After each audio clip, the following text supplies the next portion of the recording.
Hey, Thomas, do you have a minute? Sure, Frank. What's up? Listen, I just got a heads up from one of my buddies at HQ. He said Walter Morgan left for PO with tires screeching. I need to lay low for a while. If you see him, you haven't seen me, okay? Gotcha, Frank. Don't worry about him. Holy crap! Morgan's on the premises! I'm not here. Good morning, Mr. Weiss. Good morning, Mr. Morgan. I'm looking for Frank. Could you tell me where he is, please? Frank? Frank Coleman? Haven't seen him here. And where is he, if he's not here? He's probably out delivering. Could be anywhere. I guess I'll have to be patient then.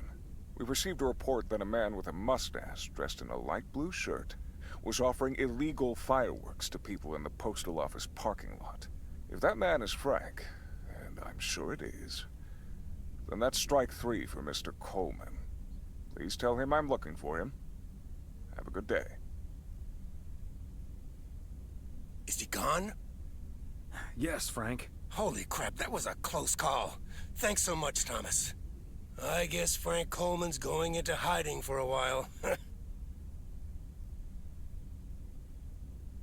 That sounds like a good idea, Frank. See you Sunday evening. I guess we'll have to play poker with the curtains closed.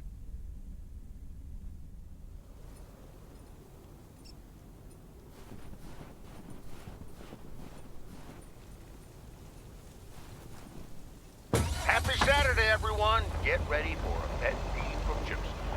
PO positive or pet peeve? Jack, I've been watching that TV series everyone's been raving about. What's it called? The Hamburger with Fries?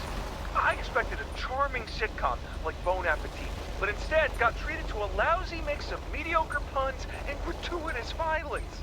If this is where TV shows are heading, I'm heading the other way. Oh, boy. Well, I'll bet you'll have the road all to yourself, Joseph. On to the weather. We're starting the day sunny, but we'll have lots of snow for you folks later on. Enough talking. Here are some tunes.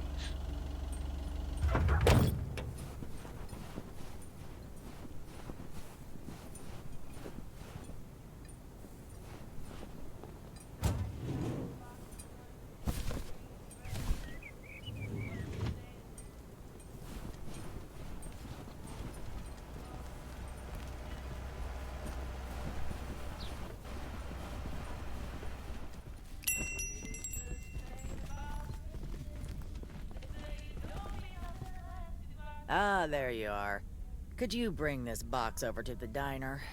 And if they ask, there's no discount.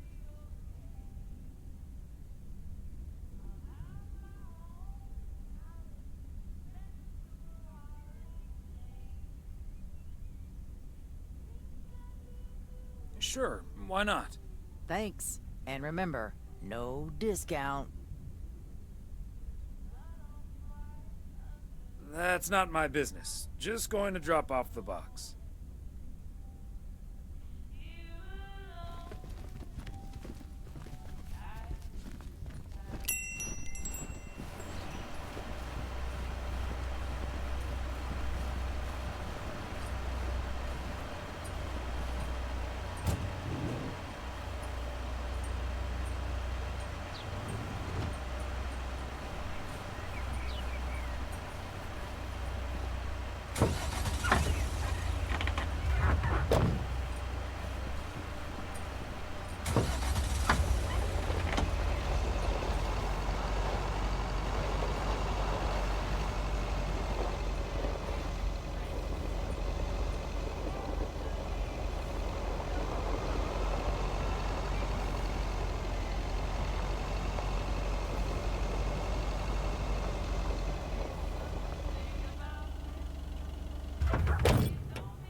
parcel.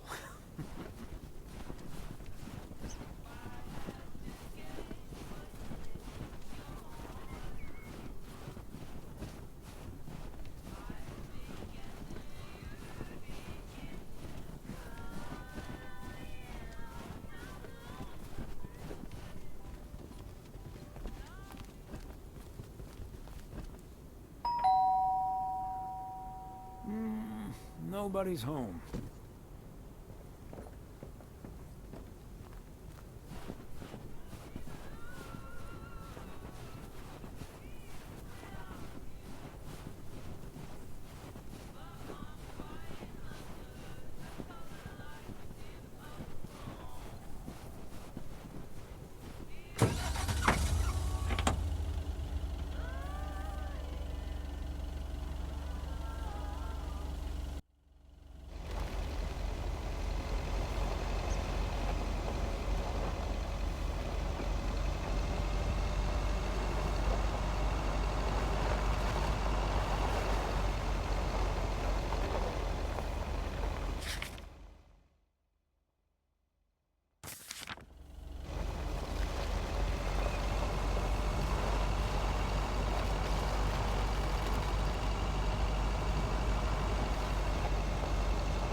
Fancy handwriting on this one.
Yet another heavy package for you, Ben.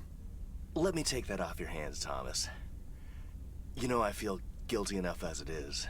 Having you lug around those car parts week in and week out. That's the job, Ben. Neither snow nor rain nor heavy packages. Stay Stays these couriers from the swift completion of their appointed rounds. I'm serious, though. If you don't mind me saying, you're getting up there. Ever think of hanging up the old coat and bag? Hey, we can't all have our daughters follow in our footsteps when we retire the way you can. Well, that's true enough. Son of a gun. It's the engine parts for the news van. Didn't expect them to come in so soon.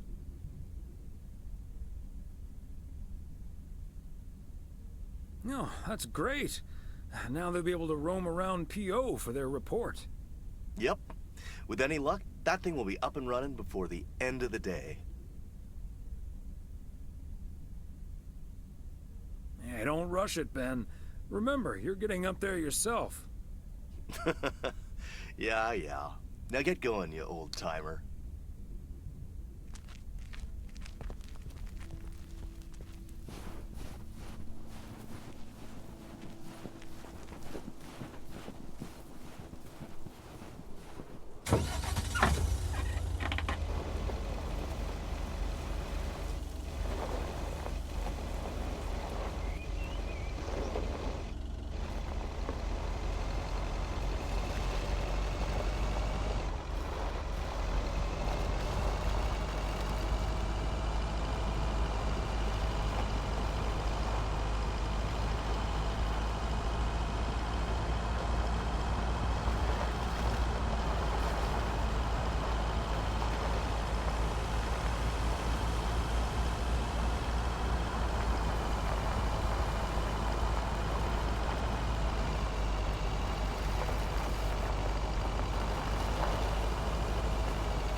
A belated Christmas gift? Maybe.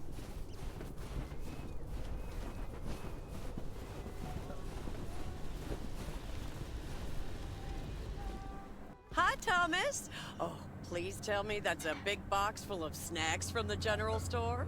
This is a big box full of snacks from the general store.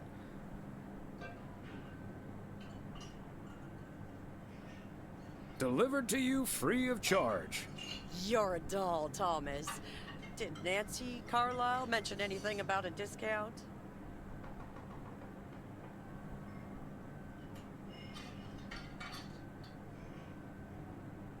Oh, right, yes. I believe she said no discount. No discount? Is Nancy Carlisle really trying to charge me full price for snacks that are about to go past their expiration dates?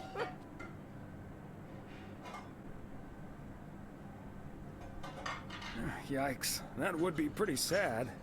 I can't believe people could be like that. That heartless creature. Maureen, easy now. She just drives a hard bargain. Pardon my French, Thomas, but she always manages to drive me up a wall. I'll stop bothering you now. I'll think of something, don't you worry.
Hello, Thomas.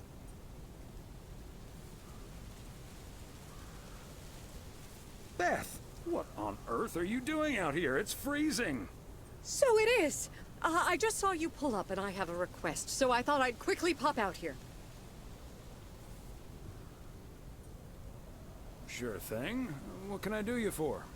It's just one small thing, I promise, and, well, I suppose you can see what it is. A first gift to the little one, you see, since Christmas in Georgia fell through. It just needs an address and I'm not sure where to put it. Could I leave this with you so you could make sure it gets where it needs to go? I have the information right here on an old envelope. It's the return address in the top corner. Of course, Beth.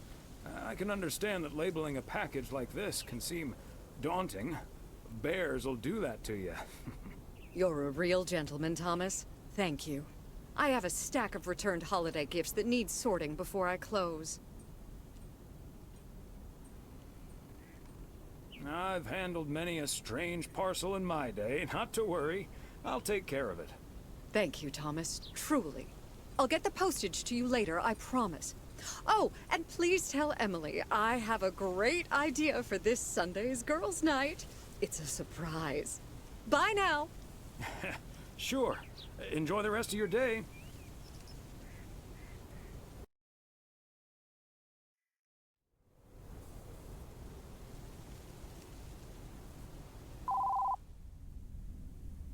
Hello? Hi, Meredith. It's us. Your dad is standing right next to me. Hiya. Hi. Shouldn't you two be at Moe's right now? Yeah, we're about to jump in the car, but we wanted to share some exciting news with you. Oh, first things first, though. How was your Christmas? Well, I worked. And Tess and I made a Christmas meal you probably won't ever find in a cookbook. But we had a lovely evening. Thanks, Mom. Can I get the exciting news now, please? Okay, so your dad and I will fly into Florida this September. I won a sweepstakes. Get out of here. Wow, that's so awesome, Mom. Florida in September. Beats the PO weather, huh? Oh, sure does. Dad, are you excited as well? I sure am. Aren't you worried about flying there? Last time you came to visit, it took a few hours for that green tinge to leave your face. Oh, Meredith, don't make it worse than it was. Fine, fine. Maybe he just boozed too much on the plane. Have you checked if the flight includes free cocktails? Best bring your flask, Dad, just in case. If you were here for Christmas, you might have gotten one from Santa. Oh, well. I may not have been there, but at least my boss called to interrupt your dinner. Sorry about that, by the way. Rest assured he was appropriately ashamed. We all make mistakes, Meredith. Some of us just more than others. I can't disagree there. Oh, hey, you two shouldn't keep Maureen waiting. You're right about that. Your dad will go and get the car warmed up, right, honey? That's my cue. Bye, Em. Take care. Bye. Have fun tonight.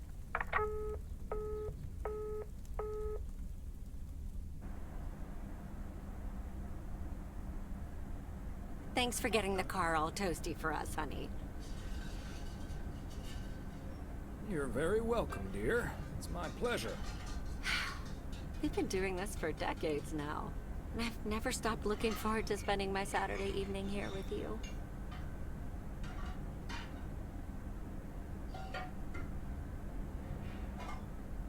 I feel the same way, Em. I'm a lucky man to have you. Good evening, you two beautiful people. Ready to order? Or should I just write down pancakes for lovely Emily and a T-bone steak for Big Thomas here? Oh, Maureen, your intuition never ceases to amaze me. It sure is pancake time for me again.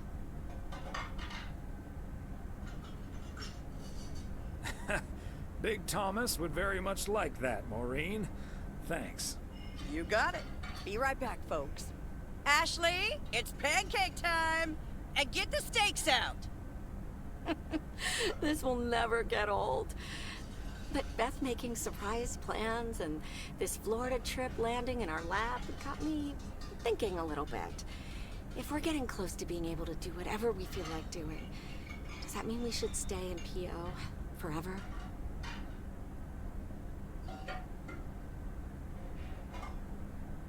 Florida sure sounds like a nice place. Lots of fishing, no ice. The warmth is the main selling point for me, I must admit.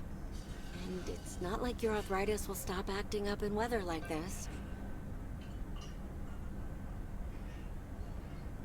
I am looking forward to that Florida trip the more I think about it. It's a perfect opportunity to test the waters. Oh, wasn't it nice the way Meredith reacted to the news? Although I'm sure she's a little envious.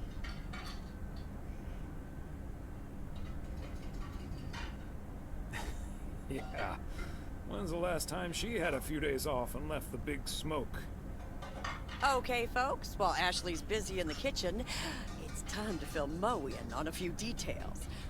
A little birdie told me you two were off somewhere fancy. Maureen, I was planning on telling you and the girls all about it tomorrow evening. But I'm sure you've also heard it's Florida in September. Florida in September. Oh, imagine that. Oh, I'm so happy for you two. Thanks, Maureen.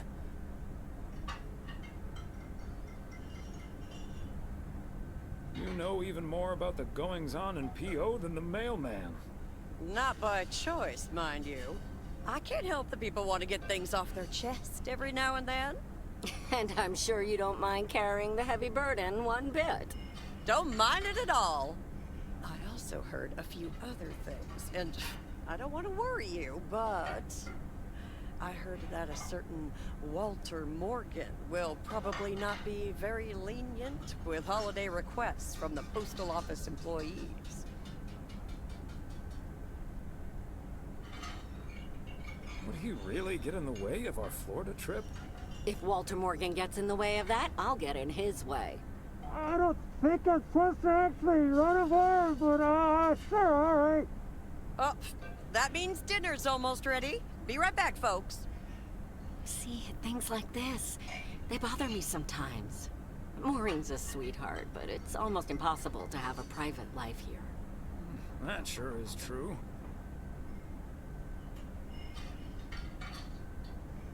Would be nice to walk around somewhere without everyone calling you mailman. That's a good thing about working at the motel. Most of the people I'll never see again. Oh, Maureen's heading this way again. Let's just enjoy our lovely dinner together, shall we? We shall. Have I already told you that you look wonderful tonight? Look alive, folks. 2 plates of the good stuff.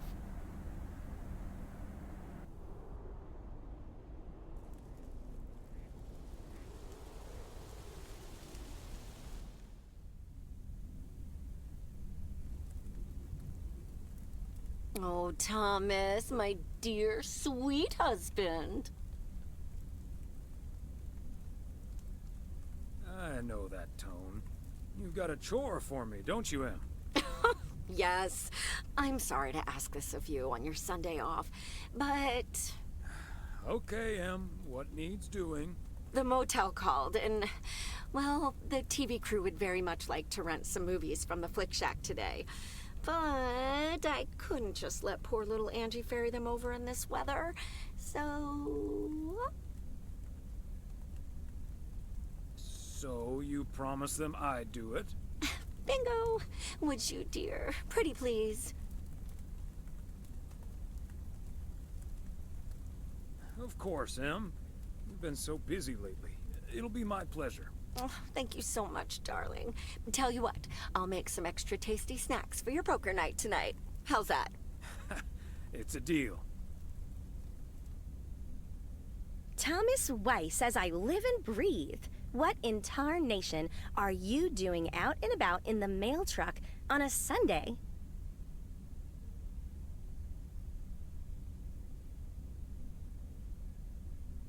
Came to pick up some movies for the TV crew. Oh, I know. Your wife called ahead. Happy to do it for Emily. And for you. And for the TV crew. Parts of it, anyway. But first things first. So, what's the hot gossip on these out-of-towners? Well... There's Gabriel Serrano. He's the sound guy.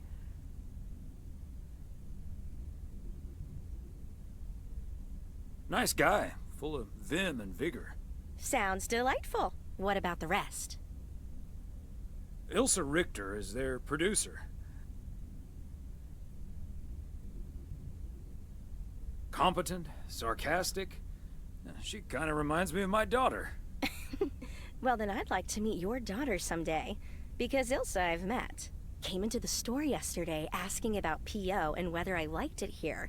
Cute as a button, that one. And only in town for a couple days. Perfect for a girl on the rebound. Shame she's into men. One in particular.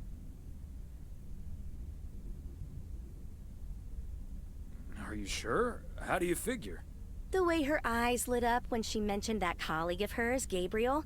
Trust me, a girl knows. So anyway, let's get down to brass tacks.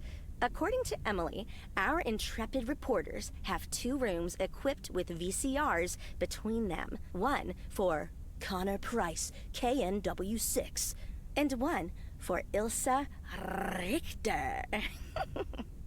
Great. I know what we should get for Connor.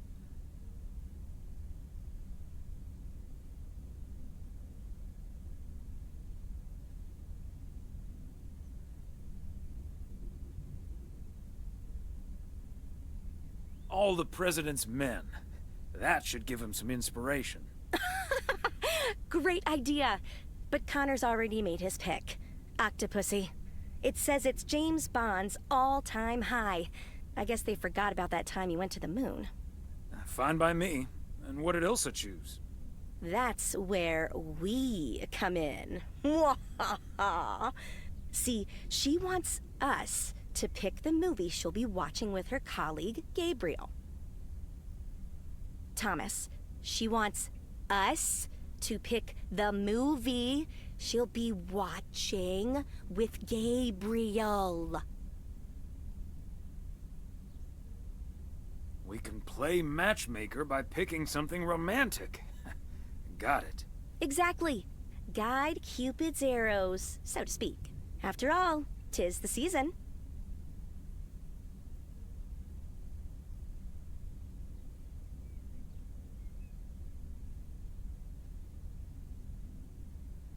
For a little post-Christmas magic?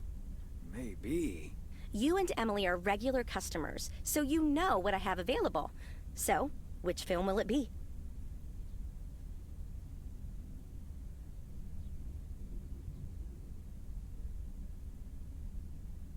Let's go with Love Story. Or is that too on the nose? It's perfect, and we won't risk being too subtle. It has love right there in the title.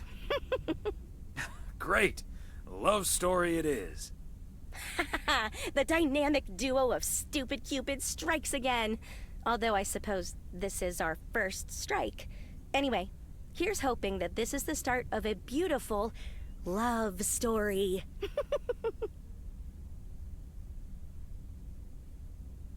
I have a good feeling about this. Anyway, I'd best be on my way, getting these to the motel. Yeah, thanks for doing this, Thomas. My car, much like myself, is not built for snow. Say hi to Emily. Will do. Bye, Angie.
Special delivery.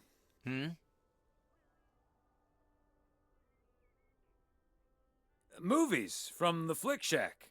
Right. Well, great news. You get to play belated Santa yourself. Room 6 for Richter. Thank you.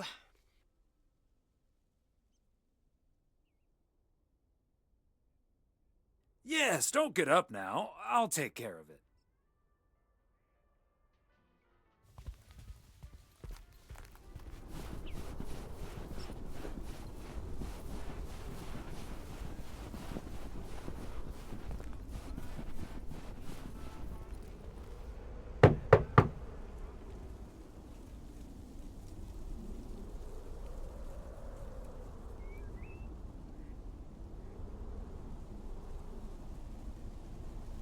Movie delivery for Connor Price Wrangler Ilsa Richter. Yes? Oh, excuse me, Mr. Price. I thought this was Ilsa's room. No, that's room 9, but think nothing of it, my guy. Ooh, you got me my Bond movie.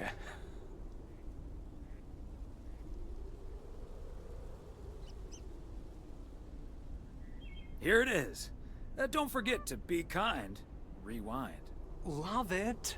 You know, Moore's an even better 007 than Connery. He just oozes that classy British wit. Thank you so much. Ta-da! Ta-da! Pow!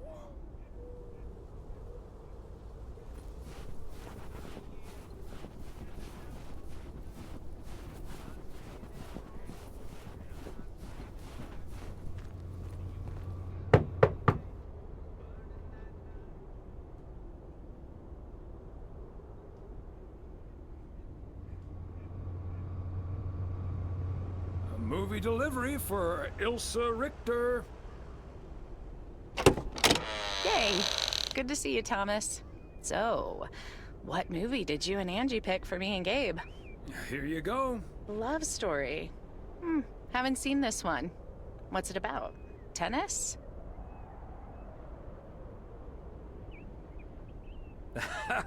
Good one. Not about tennis, but it's still pretty ace. Ha ha. I'm sure it is. Looking forward to it. Let me guess. This was Angie's pick.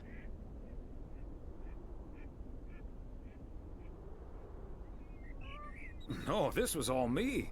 I'm actually an old romantic at heart. Okay.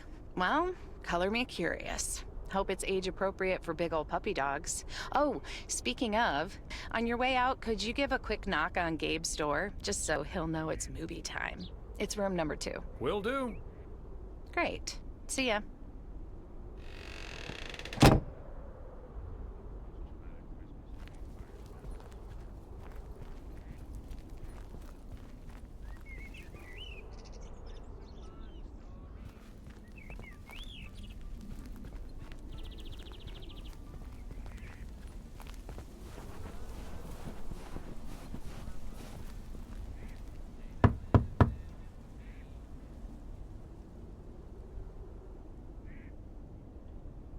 Gabriel Serrano, the lady in room number 9 humbly requests your presence for an evening of home cinema. Thanks, Thomas. I'll be right over. My work here is done.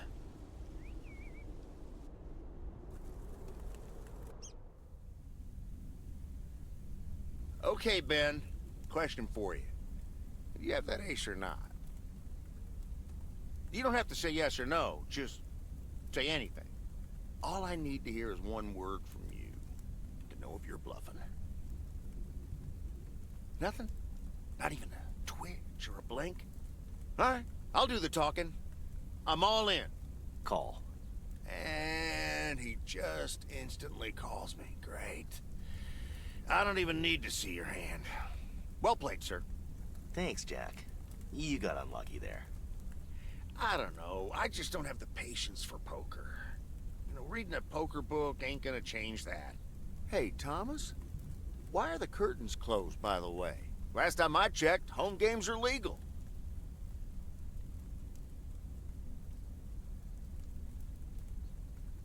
Oh, I don't know. Just feels more cozy, I guess. Thomas, we don't need to keep this a secret. Walter Morgan's on my tail. Someone snitched on me, and now I need to lay low until I have a good enough alibi. Morgan again? What'd you do, Frank? I hope you didn't put Lady's underwear in his briefcase again. And please tell me you stopped putting dead rats in his exhaust. The classics. No, I didn't prank him at all this time. He's just out to get me. All I did was sell fireworks to someone. He said something about that being my third strike. I might actually lose my job, fellas. We won't let that happen, Frank. We'll think of something. Thanks, Thomas. I've been racking my brain, but I can't come up with anything. I'm guessing they don't have any photographic evidence. Pictures of you selling these fireworks? Just that there's a guy fitting my description. What are you getting at? I might have a little plan. But let's first play a few more hands. I'm down almost 30 bucks. One sec, Jack. Frank, I'm curious.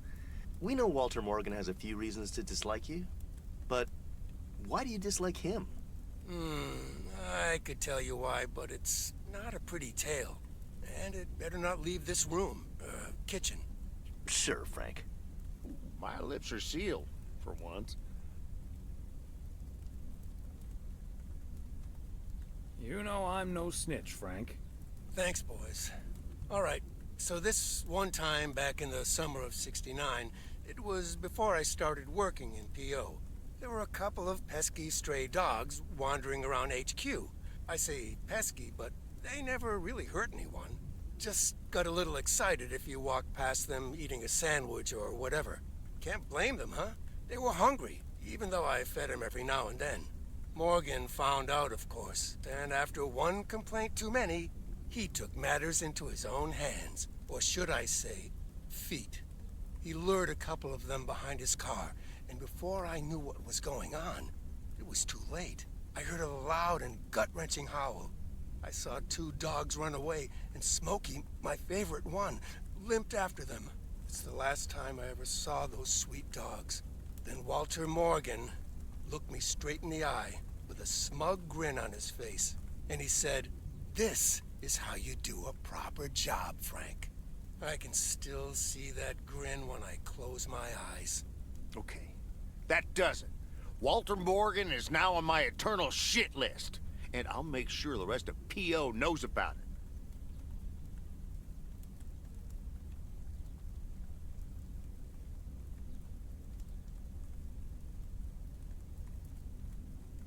Walter fricking Morgan.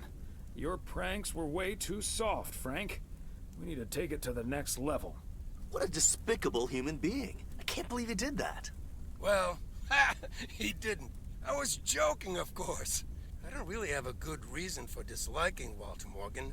That boring old pencil pusher just rubs me the wrong way. Damn it, Frank, you had us good! Okay, folks. Ante up. Here we go again.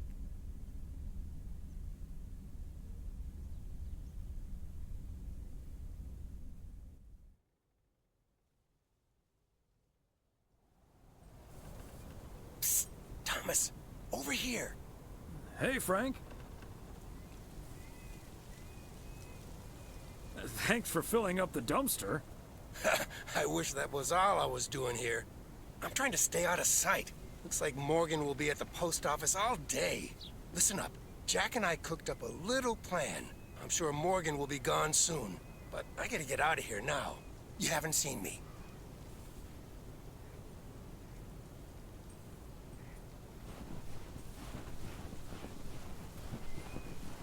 Top of the Monday morning, P.O. We're starting this week with a warning from Lucinda. P.O. positive or pet peeve? Hi, Jack. KNW6 TV crew's filming in P.O. yesterday with Connor Bryce. I'm a big fan. I just had to ask him for an autograph. He asked me for my name, but he kept calling me Linda. Even after I corrected him twice. Isn't that just rude? Well, that's a bit rude indeed, Linda. I mean, Lucinda, of course. Or my bad. The weather prediction for today, bright but chilly. Enjoy your day and the music.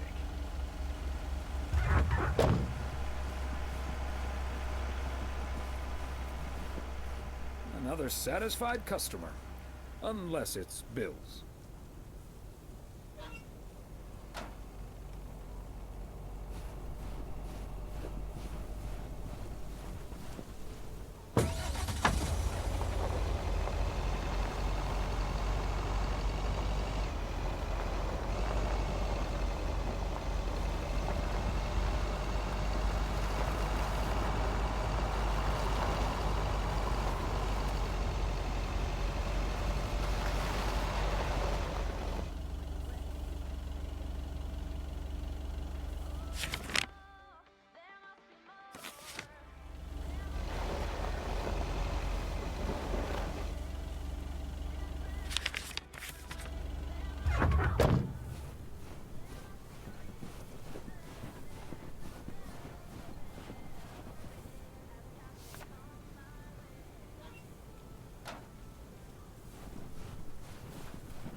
They must be out of town for the holidays.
McGill's got such a great price on this house when the Sugarmans moved away.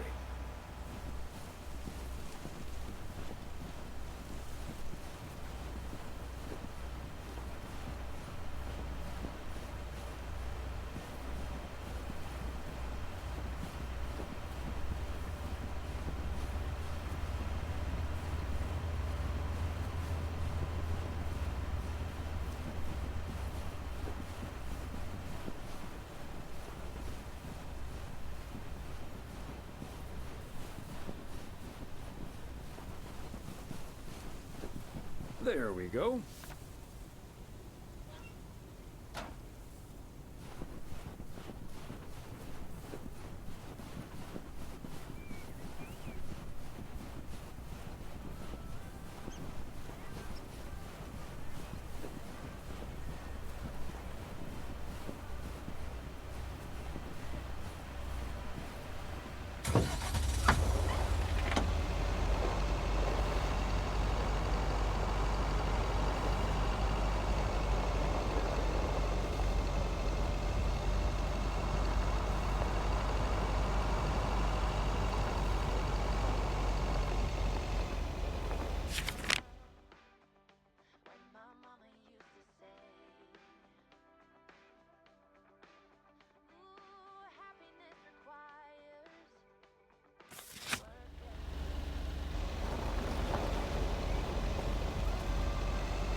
Oh, Thomas, hello there.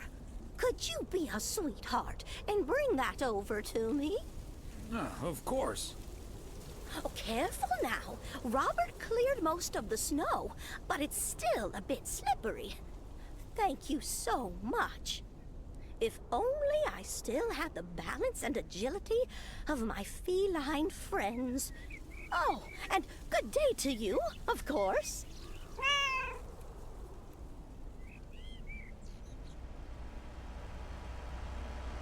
Well, if it isn't... Mortimer, right? Right you are, Thomas. You're Mortimer's favorite mailman.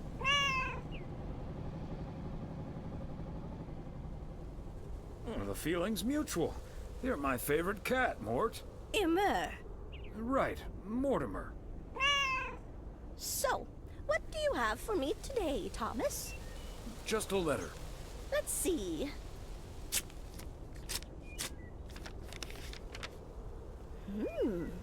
This sounds interesting. Apparently, I need to make a few copies of this letter, and if you send this letter along with $5 to the first 6 people on this list, your name will be added to the bottom. Soon enough, your name will rise to the top. Then many people will send you $5. You will earn lots of money with one small investment. Oh, what a great idea! What do you think, Mortimer?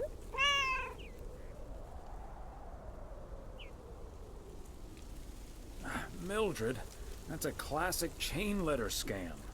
Don't fall for it. No one ever got rich off of one of those. Well, except for the post office. Are you sure, Thomas? They make it sound so easy.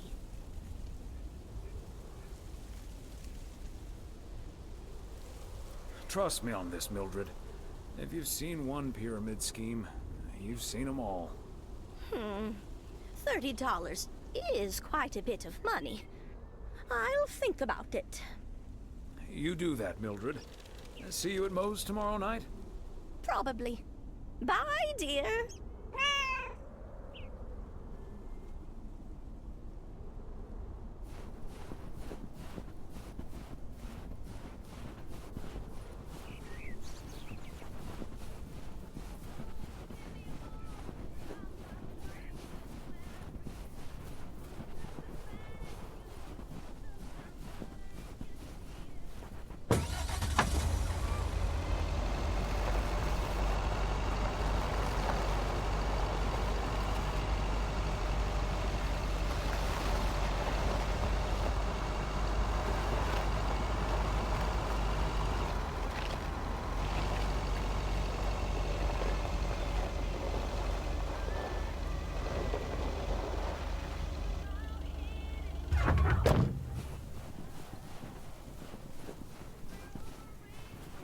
Fancy handwriting on this one.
Okay, are we rolling?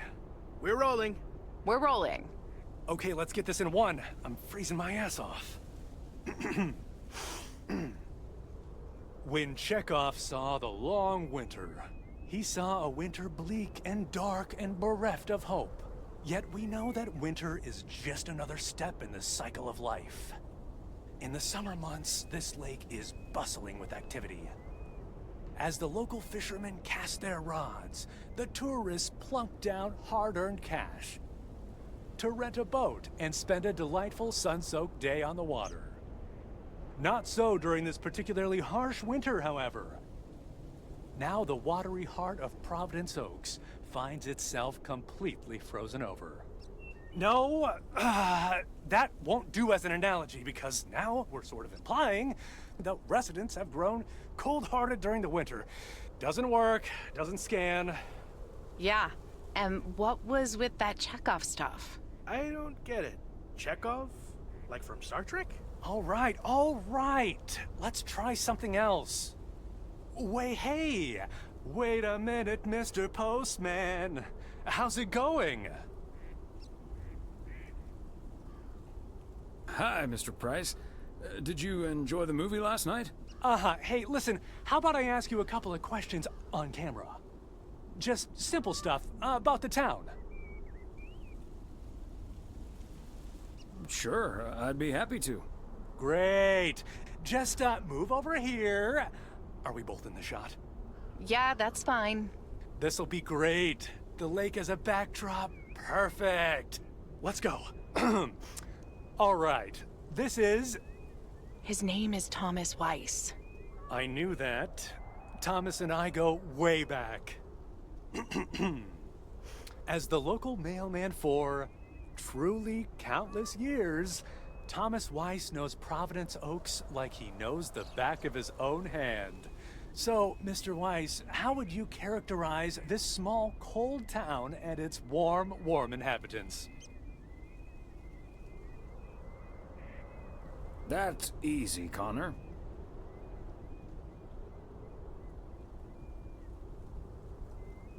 Whether you're new in town or have lived here for ages, what's clear is this.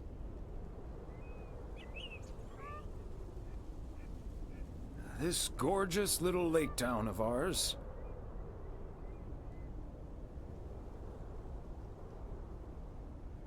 seems simple enough, although it's not without its complexities. But one thing's for certain.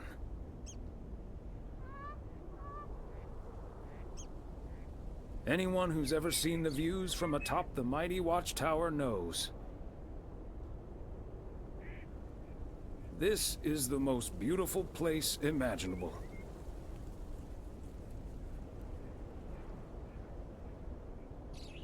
And wherever you are, or whatever you face,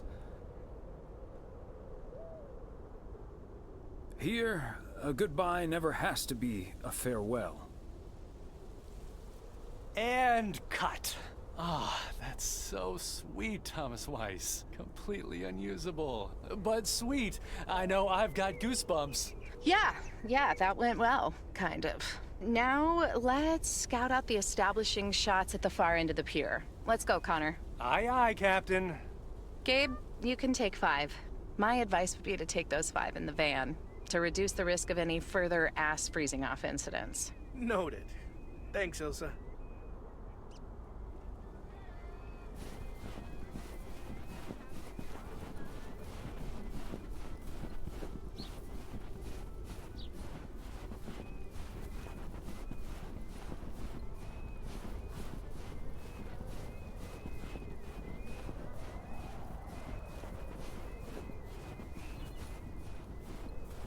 Another satisfied customer.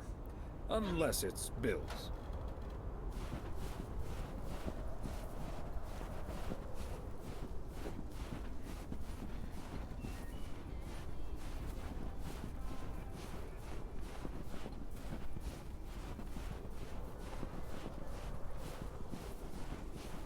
Mr. Weiss.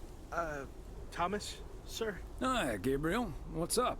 Just that, well, we'll be ringing in the new year right here in Providence Oaks. So, my mom is shipping over my tuxedo. Can you make sure it arrives okay? She says she clearly marked the package Serrano Room 2. No, of course. Mailman's promise.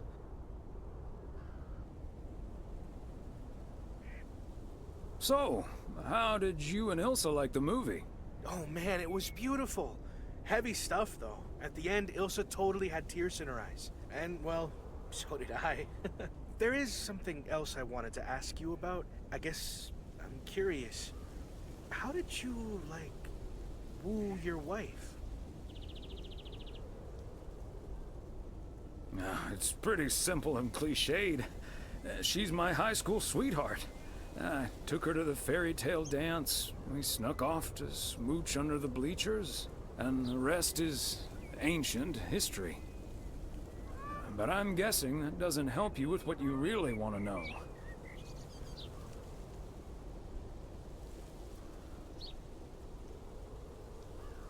You want to know if you have a shot with Ilsa. Shh, keep it down. Don't mention her name.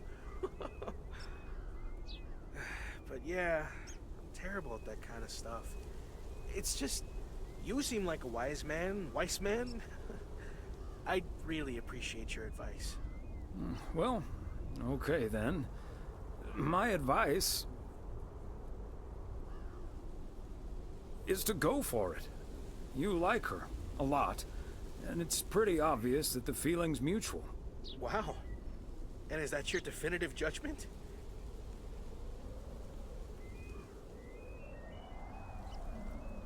Definitive judgment sounds a little heavy-handed, but basically, yeah. All done. Hey, what are you two schmoozing about?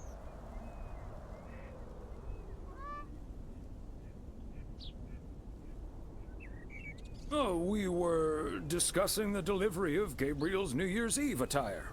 Excellent. Now start the engine, Gabriel. We're rolling out pronto. Man alive, it's cold today. On it, Mr. Price. Thanks, Thomas. You've been a huge help. So, take good care of that tux, yeah? Will do. Bye, folks.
Okay, let's get this to its destination.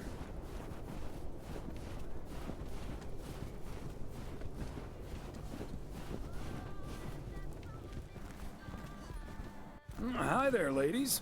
Hi, Thomas. Hello, Thomas. Got a delivery for the diner, Kay? Great. Not from the general store, I see? Don't think so. It seems way too heavy to be full of hot air. Oh well. Okay, so before I leave, we had this awesome girls' night yesterday thanks to Beth. It was hilarious. When I first saw where we were going, my brain went, oh my god. And when the guy showed us what we were going to do, my brain went, oh my god. And when we started, it was so yuck, but also so cool, you know? I've never done anything like that before, and I loved that I got a chance to find out. But then again, I doubt that I will ever try it again. Ah, yes, the girls' night. What did you end up doing? We made haggis. You made whatus? I said haggis. It's a Scottish dish made from a sheep's liver, lungs, heart, and suet, all stuffed into a sheep's stomach. It's this fascinating traditional gourmet staple stemming from the 15th century, would you believe? Poems have been written about it.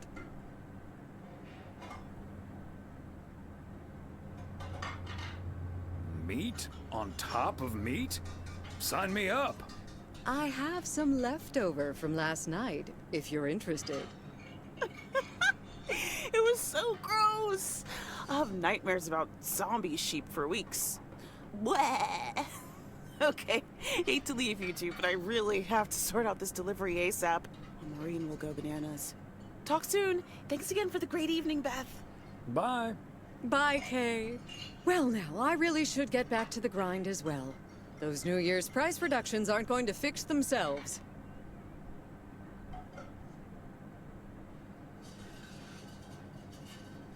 Hold on, Beth. Quick word about Saturday? Oh? What's on your mind?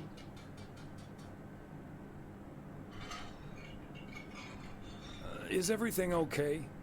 Yes, I'm fine. Don't you worry about me, Thomas. I'm fit as a fiddle.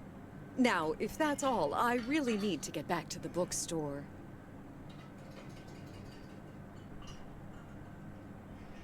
Beth, come on.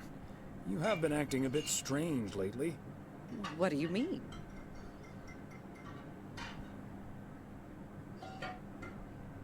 Are you sure there's nothing wrong? Okay, you've got me. Can we sit down here for a bit? Heavens, I do feel a bit caught out. But I have to admit, it does warm my heart to know that I cannot fool my friends. Well, out with it, Beth.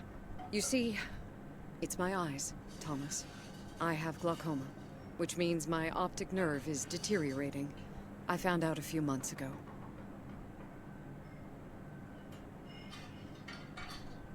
Oh my gosh, Beth. That's terrible. Thank you. It was a bit of a shock at first. I haven't told Emily yet. Daniel knows. It's not that bad yet, but it's not getting any better either. The thing is, this kind of condition happens slowly.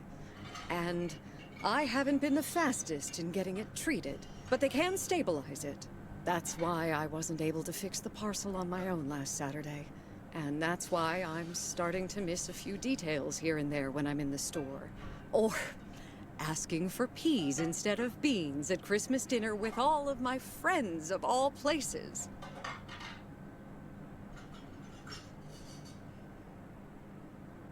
I had no idea. Is there anything we can do to help? It's sweet of you, but there is no need to treat me any differently. I've been going about my business as usual, first and foremost, because the deterioration is so gradual. Until I couldn't really do the little things anymore. Things like reading small print are getting difficult, which was a painful thing to accept at first. Working in the bookstore is starting to give me more issues than I'd like. Getting older. It's a strange thing, isn't it? It's like that Robert Frost poem. The afternoon knows what the morning never suspected. Doesn't mean I wouldn't mind taking a little nap in between from time to time, though.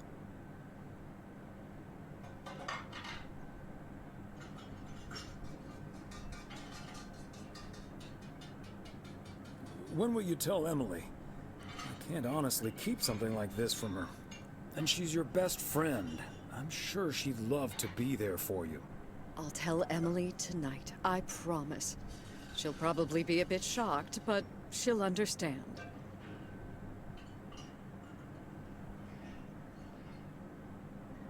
Thanks. And I think you're right. When you really look at it, in the end, it's not all bad. You see, every limit is a beginning as well as an ending, as T.S. Eliot puts it. For me, there's really no use dwelling too much on that limit. I can't change it anymore at this point anyway. But I do have a choice in how to deal with it. Plus, Georgia has a lot to offer: museums, social clubs, and most importantly, my family. If you look at it like that, getting older may still feel like a cursed time, surely, but I also see each new year as a gift. An opportunity to start new adventures, explore, and have more fun. You can't take something like that for granted.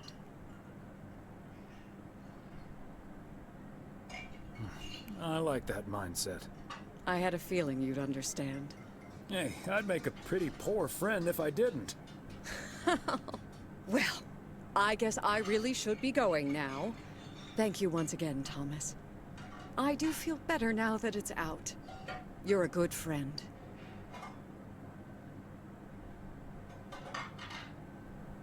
No, thank you, Beth. Bye now.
Hey, Thomas, have you seen Jack?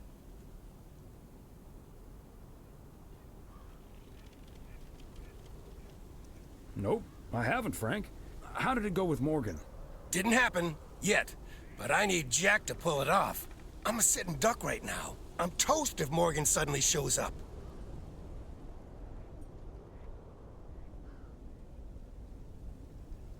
Yikes. Maybe I can help out?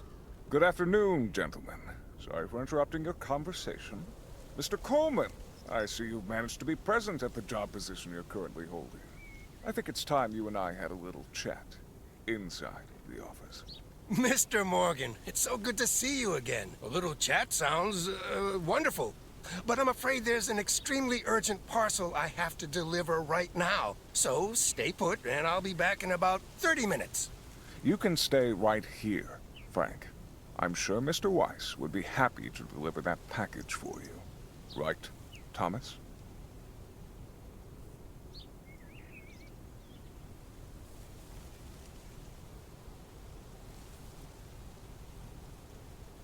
I've got a better idea.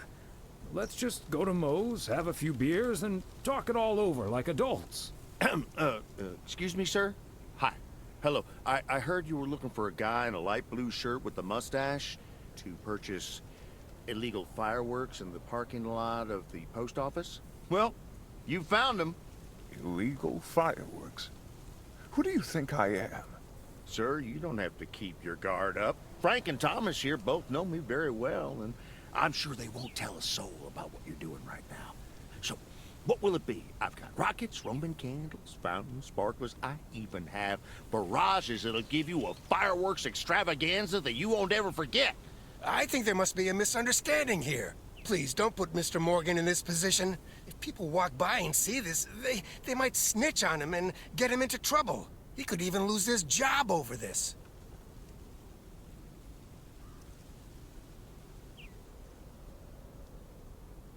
Yeah, why don't you go inside so you can do your dealings without all these prying eyes around? I'll tell you what will happen now.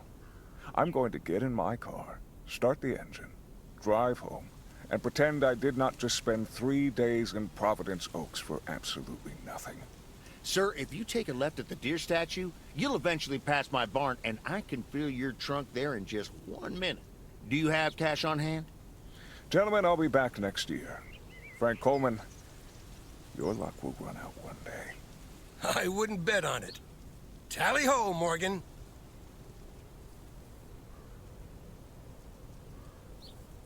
Great job, fellas.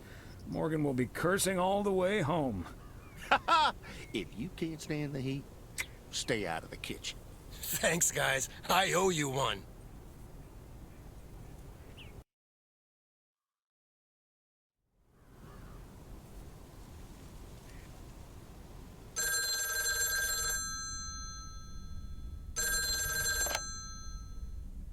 Hello? Evening, Thomas. It's Maureen. Oh, hi, Maureen.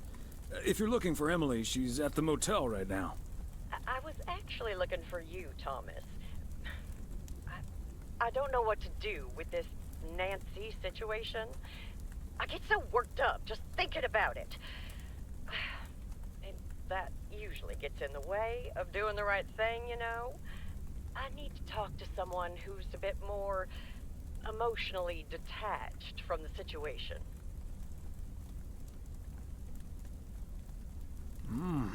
How can I help you, Maureen? Simply put, I don't know if I should give in to that Nancy Carlisle and her overpriced snacks, or tell that woman to take a hike. But then we'll end up with a lackluster New Year's Eve party.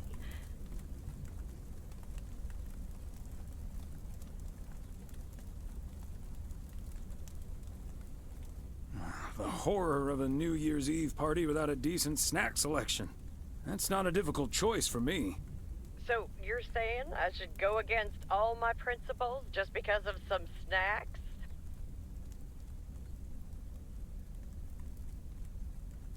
It's not just the snacks, Maureen. But sometimes it's better to take the high road. This town is too small for everlasting feuds. I think you're on to something there, Thomas. I'm not yet totally sure what I'm gonna do, but at least my mind's at ease now. Thanks for lending me your ear and advice. You're a doll.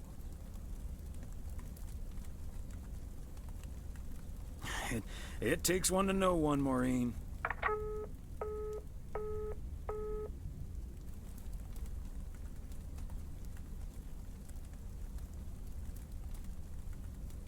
From 1912 to 1948, architecture was an Olympic discipline. Spanish singer Julio Iglesias used to be a professional goalkeeper. When recovering from a career-ending accident, a nurse gave him a guitar so that he could recover the dexterity of his hands. In learning to play, he discovered his musical talent.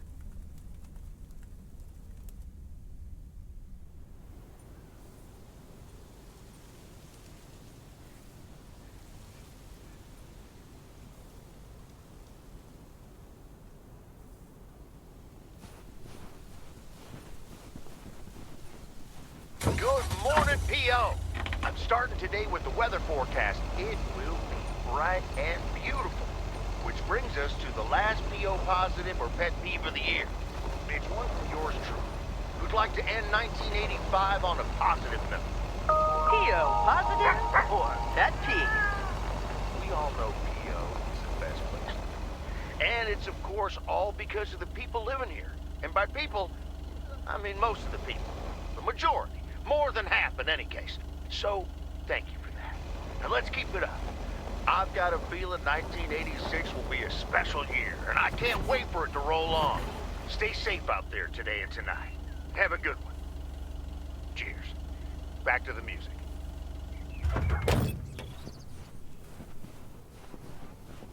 There we go.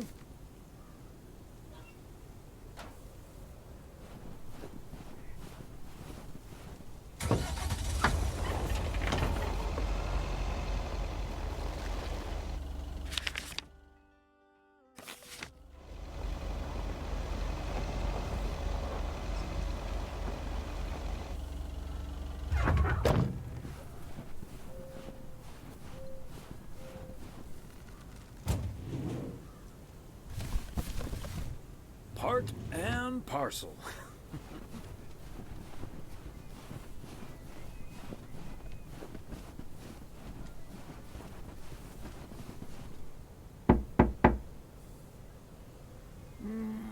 Nobody's home.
Thomas, it's good to see you.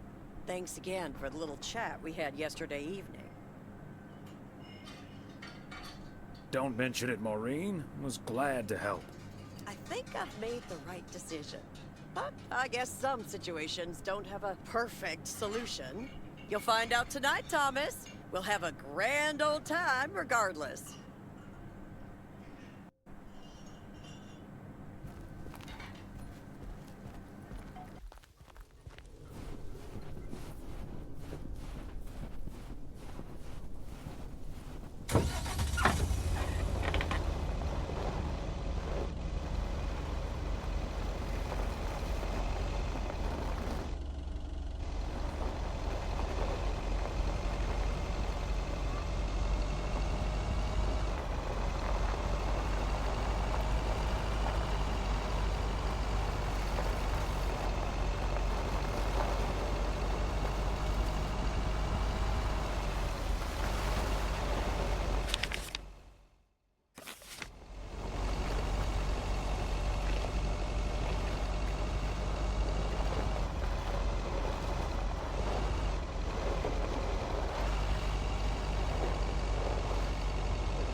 Oh, hey, Thomas. We're about to do a little interview, but you're welcome to listen in. Mr. Price, you know Thomas Weiss, don't you? Sure do. You're resident mailman, am I right? Good to see you, man. Hi, guys. Don't mind me. I'll just be a fly on the wall here. That was Open Sky by Velvet Moon, one of my favorites. Folks, we have a special treat for you today, because I have a guest here at the Reynolds studio. You know that happens from time to time, but today it's a bona fide big shot. None other than KNW6's own newsman extraordinaire, Mr. Connor Price. Thanks for having me, Jack. Always nice to talk to a fellow broadcaster. So, how long have you been doing this local show? Coming up on our 10th anniversary, Mr. Price. But you've been at KNW6 for longer than that, no? Yeah, it's been... Gosh, can you believe I started there way back in '66? As a segment producer on Portland Rise and Shine. Still remember the title of my first item, too. Is Poplin Still Poppin'? That's a great title. And yet, this is the first time you've come to Providence Oaks. First time staying a while, at any rate. So, Mr. Reynolds, how would you describe this town? Well, I'd say it's a... Hey! Wait a minute. Who's interviewing who here? I'll ask the questions, thank you very much. Apologies, my friend. Just can't help myself. Always chasing the story, me. It's the commitment I've made to our viewers. The price guarantee. So, what stories are you chasing here in P.O.? Oh, you know, just trying to capture the old couleur locale. I must say, the people here are very friendly, and I hope the feeling's mutual. Right, Thomas? That's Thomas the mailman over there. But never mind, he's not mic'd.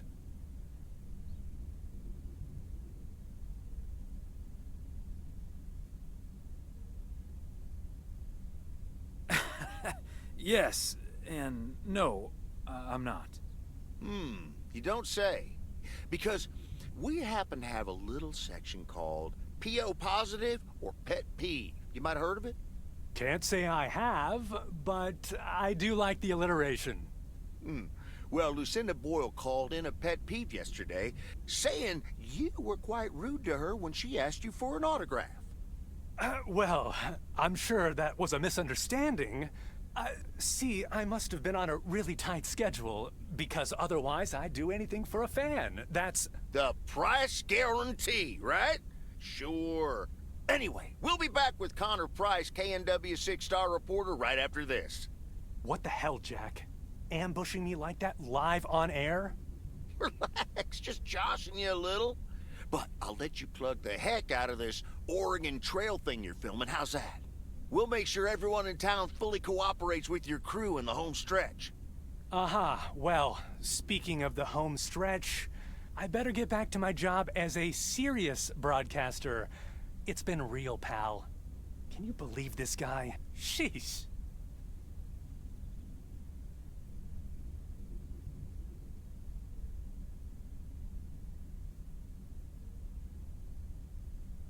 Someone in broadcasting being slightly obnoxious? Unheard of. Huh.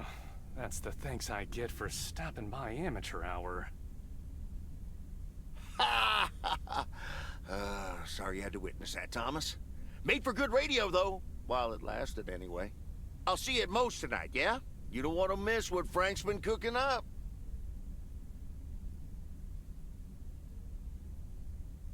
Can't wait. See you there.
A belated Christmas gift? Maybe.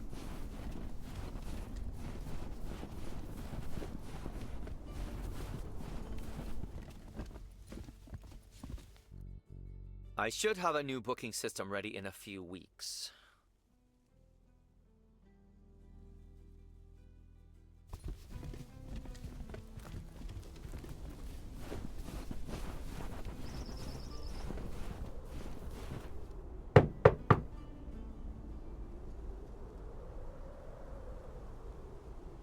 P.O. tuxedo service. He's not in.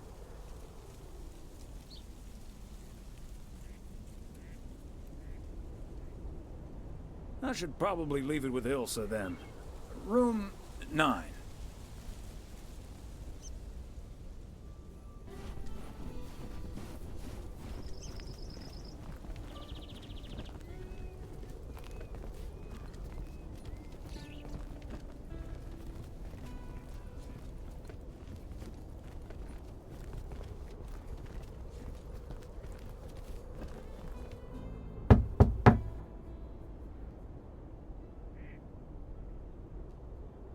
Please accept this delivery for room number 2. Hi, Thomas. Oh, is that Gabriel's tux? Signed, sealed, delivered. That's the Weiss guarantee. Okay, I'll take care of it. Thanks.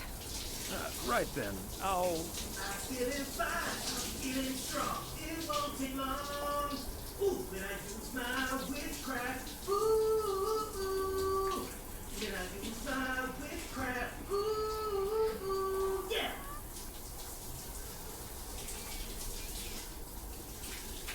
Well... Great. So...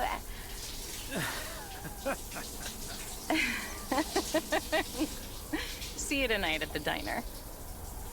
Oh, and thank you.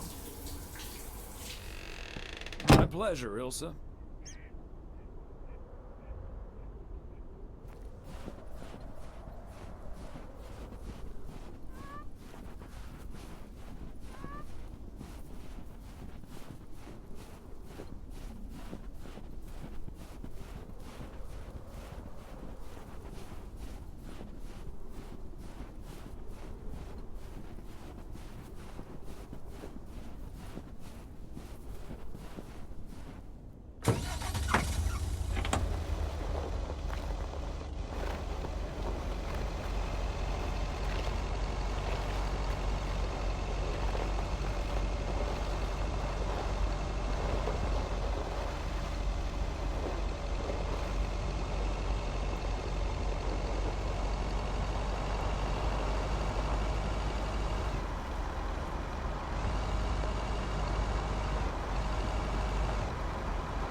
Hello? Hi, Meredith. It's the Weiss family again. We wanted to wish you a happy new year before we're going to Moe's. Hey, thanks. We've got a little over an hour left here before it's 1986. You'll watch out for those fireworks, won't you? They're so unpredictable. I will. I'll probably stay inside anyways. We've got 4 more hours to go, but Happy New Year! I'd rather be early than late.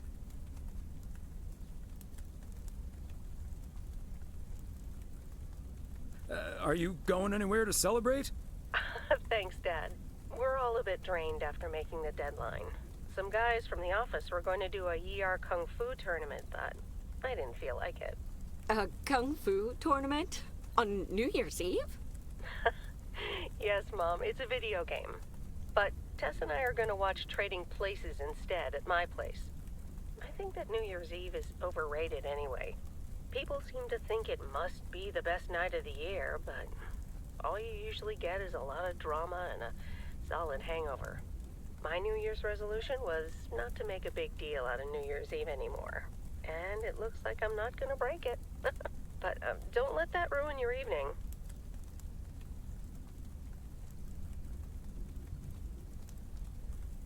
It won't. We'll have a good old party and start the new year with a bang. And that hangover will clear up in no time with a New Year's Day walk in the snow. Shall I remind you of this when you're curled up on the couch under a blanket? Sorry, Meredith. Your father's memory needs a little grease between the hinges. Like starting the car in time before going to Moe's? Bingo! Okay, guys, I won't hold you up. Have a great evening, and a Happy New Year. Love you.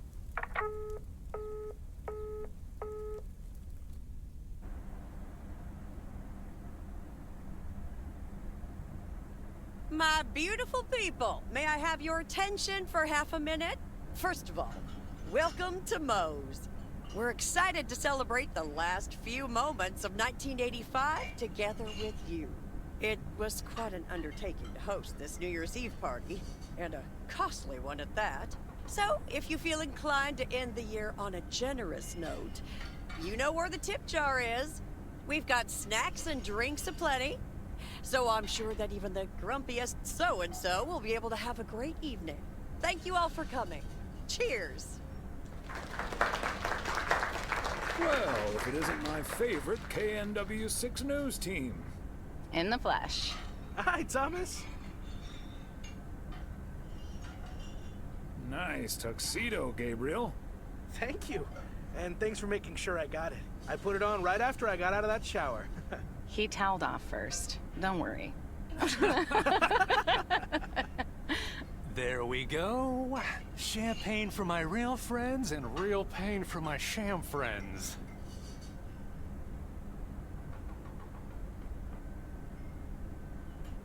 Ah, good to see you, man. So, is the segment on Providence Oaks in the can yet?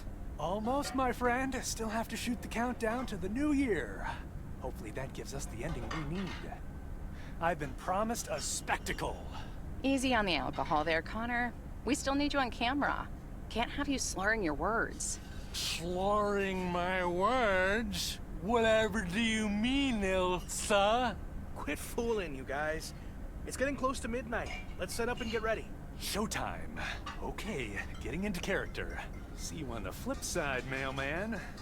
Hi, honey. There goes that Connor Price. Would you believe the motel had to custom order a blow dryer just for him? He tipped generously, though. Oh, is that Beth sitting over there? Let's join her. Good evening, my dearest of friends. Almost time for Auld Lang Syne, eh? Did you know that Auld Lang Syne was written down by Robert Burns in the 18th century? And that he based it on an old Scottish folk song? He wrote it to a different melody than the one we sing today, but I have to say, I do like this version. And it's often sung after a special dinner where haggis is served, would you believe?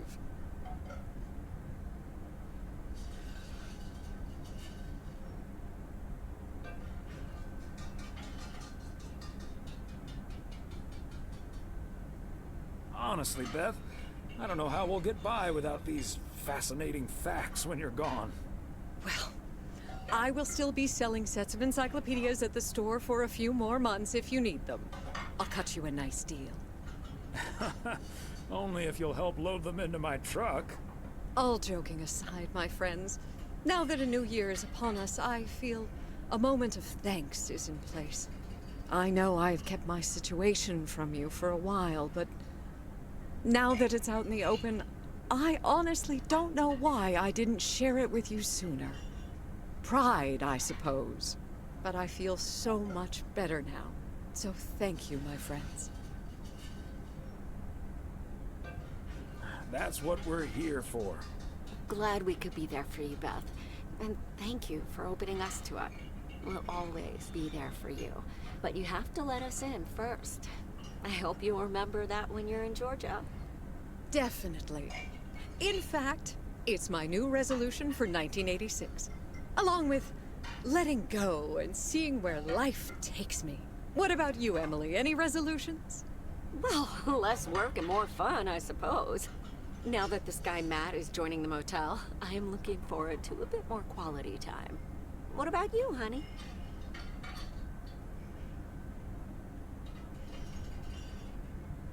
Another year with you is all I could ever hope for, dear. Oh, I love you too, Big Bear. Should old acquaintance be forgot and never brought to mind? Well, whatever the future brings, this old acquaintance here will be hard-pressed to ever forget you two.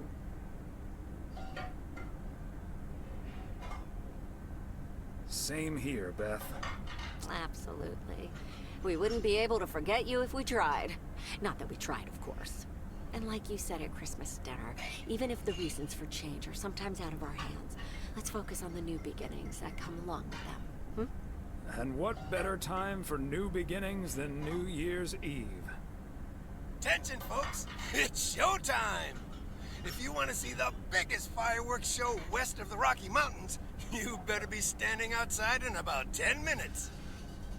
That's my cue. From a little spark may burst a flame, as Dante once put it. But I need to visit the ladies' room first, or I'll turn into a pumpkin. See you outside. Isn't she marvelous? I'm so happy for her, but I am going to miss Bethany. So will I.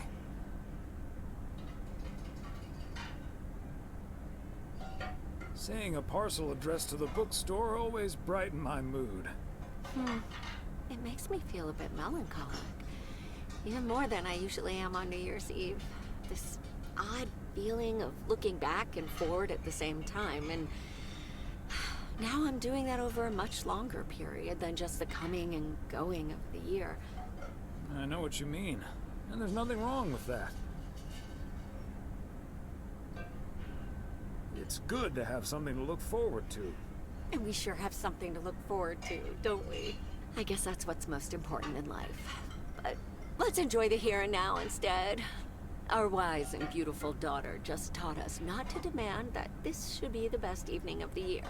But we're allowed to try it, right? So this is where my speech ends, my dear husband. And now I need a glass of champagne. I'll drink to that, and to you, and all the good things the new year will bring us. Maureen, I need champagne. For me and my beautiful wife. You got it, sir. Just grab your glasses and join me in the bottle outside. It's less than a minute now. 20 seconds on go, Mr. Price. Go. And so, 1985 draws to a close. With mere seconds left in the year, I've been told this little lake town will strive to end 85 with a bang. In 10, 9, 8, 7, 6, 5, 4. Holy Toledo! Ilsa, are we getting this? Somebody check on Frank!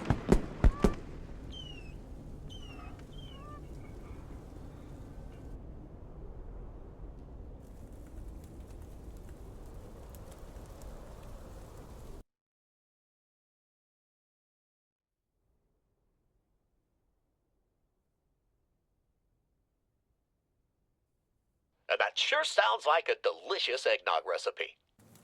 Hurry up, dear. It's coming up next. Yes, don't get too excited now. It's just a preview, remember? And now, a man with a very special New Year's resolution. And he's going to tell us all about it. Isn't that right, Sybil? Absolutely, Bob. It's none other than our roving reporter, Connor Price. Connor, my dear, where in blazes are you? Well, Sybil, I'm in beautiful Providence Oaks, wishing you and Bob and our viewers a joyful 1986. And as for my New Year's resolution, Bob, why, it's my very special price guarantee to all of you that I will be sharing gripping tales and intimate portraits from all over Oregon in an all-new series of special reports on small-town America. Part 1 will air tonight at 8, right here on KNW6. And it will be all about the gorgeous little lake town where I was fortunate enough to spend the waning days of 1985. Here, let's take a look at an exclusive sneak peek. Providence Oaks, an idyllic town by a lake just south of Melville. It's where this reporter counted down to 1986. And although, unfortunately, the fireworks started a little early, so we didn't quite manage to catch them on tape. Take it from me, it was quite the spectacle, courtesy of postal worker Frank Coleman. Just a faulty batch of leftover 4th of July material, I guess. Not mine, anyway. No siree. But I'm all right, folks. Really, everyone can stop calling me at home. I'm A-OK. And perhaps that encapsulates the true nature of Providence Oaks, or P.O., as it's called by those who know and love it. It's a town where, even when things don't go as planned, folks will be all right and A-OK. It's just, we help each other out, and there's nothing we can't fix. A town where first impressions can be deceiving. This town may look sleepy from the outside, but trust me, there's always so much stuff to do and take care of. Ugh. A town where generations have grown up. It's a great place to raise kids, and also a great place to have been raised as a kid. Myself, I mean. Back when I was a kid, being raised here. Was that okay? A town where patience is still a virtue. To be honest, I'm not entirely sure if this is where I'll find what I'm looking for, but I do know I can keep looking here for as long as I want, and that feels great. A town full of unique individuals that, deep down, have more in common than you'd think. The average Providence Okian probably doesn't exist. We do tend to keep to ourselves until someone needs us. Then we show up. Always. A town you can't help but love. I just think it's the best place in the whole wide world. Sue me. And where everyone has a story to tell. To me, it's all about the people. Because... Yes, well, leave it to the mailman to say it best. Here, a goodbye never has to be a farewell. Indeed. Providence Oaks, like so many other places in our great state of Oregon, is a small town with a big heart. This is Connor Price, KNW6, P.O.